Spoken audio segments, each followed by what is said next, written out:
আজ অক্ষয় তৃতীয়া। আজকের এই দিনে আমাদের বাড়িতে প্রত্যেক বছর গণেশ পুজো হয়ে থাকে। আমাদের এখানেও হয় আর কাকিমার ওখানেও হয়। তো আমি সকাল সকাল আলপনাগুলো দিয়ে দিয়েছিলাম। এগুলো ফেব্রিকের দিয়েছিলাম। ছোট ছোট লক্ষ্মীর পা দিতে গেলে ভীষণ কিউট লাগে দেখতে। আর এটাও আমি ফেব্রিকের দিয়েছিলাম। কাকিমার এখানে টাইলসের কালারটা হচ্ছে সাদা, তাই আমি লাল কালারেরই করেছিলাম। আর এই যেটা দেখতে পাচ্ছ এখন, এই আলপনাটা আমি 1-2 বছর আগে দিয়েছিলাম। তো ওগুলো উঠে উঠে গেছিলো, দেখতে খারাপ লাগছিল। তাই ভাবলাম ওটাকে একটা নতুন লুক দেওয়া যাক। তো এটা করেছিলাম লাস্টে। আর আমার আরও একটা ঘরে এরকম অবস্থা ছিল, তো এটাকেও নতুন রূপে আমি করলাম। এই কয়েকটাই ফেব্রিকের আলপনা দিয়েছিলাম আর বাকিগুলো দিয়েছিলাম খড়ি মাটি দিয়ে। তো ফেব্রিকের দিতে গেলে এটাই যে কয়েকদিন থাকবে, দেখতেও ভীষণ ভালো লাগে। তো এটা লাল আর সাদা কালারের ছিল আগের বছরের, তো আমি এবারে লাল কালার কিছু দেইনি।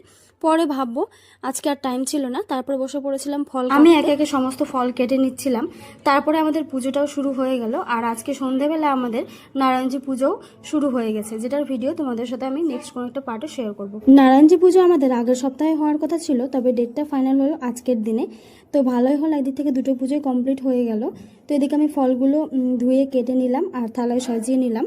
তারপর নিয়ে চলে গেলাম যেখানে পুজো হবে সেখানে রেখে দিলাম। তারপরে কিছুক্ষণের মধ্যে আমাদের পুজো শুরুও হয়ে যায়।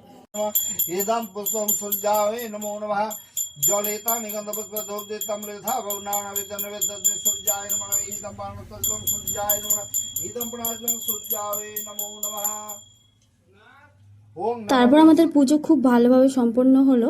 আর পুজো হওয়ার পর যেন প্রতিমার সৌন্দর্যটা আরও দ্বিগুণ হয়ে যায়, খুব সুন্দর লাগে দেখতে।